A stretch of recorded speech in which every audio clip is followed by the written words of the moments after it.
Bismillah ar-Rahman ar-Rahim. Assalamu alaikum wa rahmatullah. Today we are going to talk about the last part of the direct method, and let's start with the reviewing or reading aloud. Okay, when students read a passage or play or dialogue, they read aloud and the teacher point out, okay, or use gestures, pictures, realia, examples, and so on. Okay, why that? Because this will help students to understand the meaning, because they have to associate the word, the sentences they listen to with the picture. So this will help them to understand the meaning. Number two, questions and answers. Students, they have the opportunity to ask questions as well as they answer them. They not only ask questions, students, but they not only answer questions, but they have to be able to ask questions, because this method focuses on communication, and in communication one may ask and answer questions, so students have to be able to do that.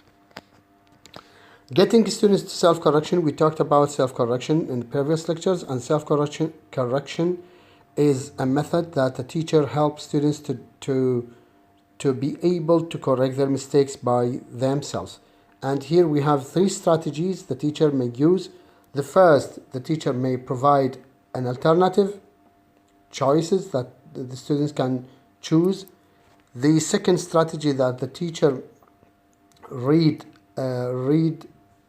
simply read what students have just said, and with the questioning voice or questioning tone. And the third strategy, the teacher will repeat what the student said and stop just before the error. So here the students will understand what is wrong or the mistake, and they try to correct. Conversation practice. The teacher asks students a number of questions in target language, and the students also ask each other questions in the target language, and they answer in the target language. So the teacher should create situations that help students to communicate in the target language, okay, and always use the target language only by asking and answering questions, either a question by the teacher or by other students. Fill in the blanks. This is the activity we have talked about in grammar translation method, but it is different here. What is the different? All the items are in the target language. Everything is in the target language, and as we said, that grammar is taught inductively. That means the students will figure out the grammar from the sentences or from the text. Dictation. The teacher asks read the passage 3 times. In dictation, the teacher will read 3 times. The first time the teacher read with a normal speed, and the students will listen to the teacher. Second time, the teacher will read phrase by phrase and pausing long enough to allow students to write down what they have heard. And the third time, the teacher will read with a normal speed to give students opportunity to check their writing or to check their work.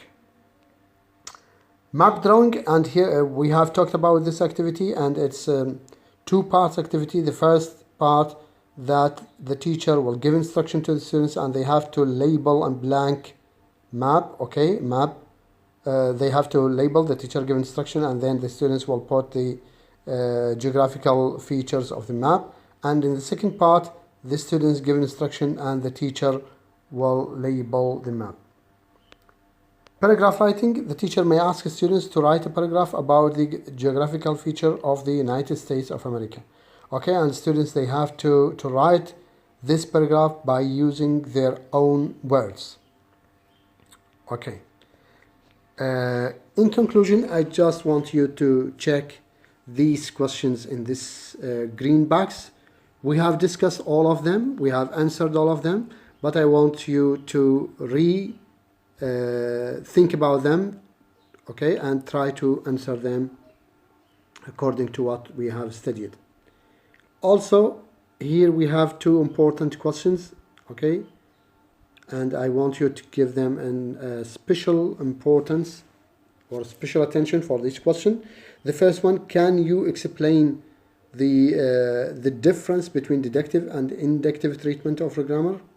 And the second one, what are some of the characteristics of direct method that make it so distinct from the grammar translation method.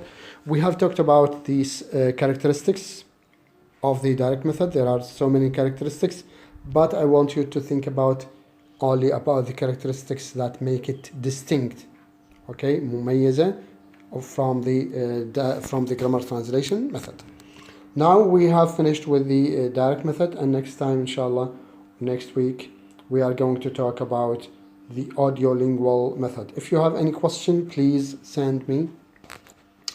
And thank you for now.